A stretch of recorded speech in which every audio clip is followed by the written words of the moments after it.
Après près de 3 ans d'exil à Port-Soudan, le gouvernement soudanais a officiellement fait son retour à Khartoum ce dimanche 11 janvier. Le Premier ministre Kamel Idriss a annoncé le rétablissement progressif des services publics, des hôpitaux, au réseau d'eau et d'électricité.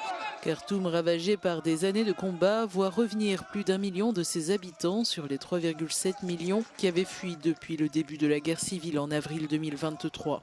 Malgré cette avancée symbolique, la situation humanitaire reste dramatique. Selon l'ONU, plus de 9 millions de personnes ont été déplacées à l'intérieur du pays et 4,3 millions ont fui à l'étranger. Les civils continuent de payer un lourd tribut avec des villes assiégées dans le Kordofan, des frappes de drones et de missiles au Darfour et des enfants régulièrement victimes de ces affrontements.